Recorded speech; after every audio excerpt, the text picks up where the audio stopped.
High, কেমন আছো সবাই? আশা করি সবাই ভালো আছো, আমিও খুব ভালো আছি। তো আজকে হচ্ছে সরস্বতী পুজো। তো তোমরা 31 কি খেয়াল করেছো? এটা হচ্ছে এই বছর 2026-এর ফার্স্ট পুজো, সরস্বতী পুজো। মানে ভাবতেই পারছি না, কদিন আগে পুজো শেষ হয়ে গেল, দুর্গা পুজো সব শেষ হয়ে গেল, তখন খারাপ লাগছিল যে পুজোগুলো সব শেষ হয়ে যাচ্ছে। বাট আবার বেশি এক্সাইটেড লাগছে, কারণ নতুন বছরে ফার্স্ট পুজো সরস্বতী পুজো। আর এখান থেকে যে পুজোটা স্টার্ট হলো, আস্তে আস্তে আস্তে আরও মানে বেশিক্ষণ লাগবে না, কদিন পরে দেখবে দুর্গা পুজো, কালী পুজো সব শেষ, আবার নতুন বছর। মানে এইভাবেই চলছে, খুব ফাস্ট যাচ্ছে ইয়ারগুলো। তো যাই হোক, বেশি কথা বলবো না, আজকের দিনটা খুব সিম্পলি যাবে। একটু বেরোনোর প্ল্যান আছে মায়ের সাথে, মা বাবার সাথে। তো চলো দেখতে থাকো। আর আজকে তো সবাই শাড়ি পরবে, আমিও ভাবছি শাড়ি পরবো। দেখা যাক, একটা শাড়ি বার করা আছে, তোমাদেরকে দেখাচ্ছি। আমি এই শাড়িটা পরবো, এই যে পিঙ্ক কালার। আর এরকম পিঙ্ক কালার শাড়ি অনেক দিন পরা হয়নি, অনেক দিন হয়ে গেছে শাড়ি পরিনি, পিঙ্ক কালার তো দূরের কথা। এই শাড়িটা পরবো, তার সাথে এই ব্লাউজটা গোল্ডেন গোল্ডেন ম্যাচ হবে। তো চান করে এখানে আমি মুখে একটা প্যাক লাগিয়েছিলাম। তারপর ব্রেকফাস্টে মা বানিয়ে দিচ্ছিল ম্যাক্রোনি পাস্তাটা।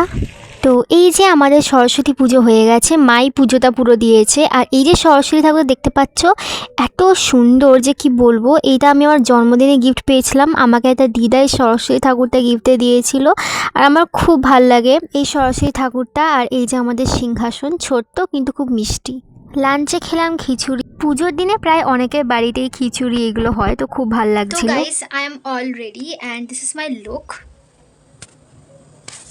আমি এই জুয়েলারিটা পরেছি, এই আংটিটা এই হাতে পরেছি, আর এই হাতে আমি এই আংটিটা পরেছি। আমার এটা বেশি ভালো লাগে। সো ইয়া, আমি চুলটাও না আজরাইনি, জাস্ট নর্মাল একটু মেকআপ করে চলে এসেছি। অ্যান্ড কানে আমি এটা পরেছি। আর সেই দিনের লুকটা তো আমার খুবই ভালো লেগেছিলো, এই পিঙ্ক কালার শাড়ি, তার সাথে ব্লাউজ, আর তার সাথে হালকা জুয়েলারি। তো খুব ভাল লাগছিলো দেখতে।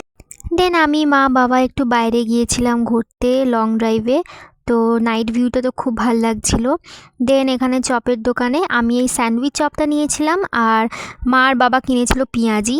তো এইভাবেই সন্ধ্যেটা কাটলো। আর এখানে আমি নিয়েছিলাম একটা মশালা ডোসা। আজকে ডিনারে খেয়েছিলাম খিচুড়ি, ভোগ, এখানে লাবড়া, তারপর আরও অনেক কিছু ছিল, আলুর দমও ছিল। তো গাইস, আমার জামা চেঞ্জ হয়ে গেছে, এখন আমি এই কুর্তিটা পরেছি। তো নিশ্চয়ই কুর্তিটা দেখেছো। বেশি না ভিডিও করা হয়নি, কারণ বেশি জায়গায় যাইনি, জাস্ট নর্মাল আমরা ঘুরলাম এই দুলগুলো। এখন এই দুলগুলো এত ভালো লাগে কি বলবো। তো আমি জাস্ট একটু নিচে গিয়েছিলাম, তো বাচ্চারা ছিল, তাদের সাথে গল্প করছিলাম, ছবি তুলছিলাম, যার কারণে আমি শাড়িটা চেঞ্জ করে আবার এই কুর্তিটা পরে নিয়েছি। তো এইটুকু আজকে ব্লগটা, আশা করি ভালো লাগলো। আর যদি ভালো লাগে then don't forget to like, share and subscribe.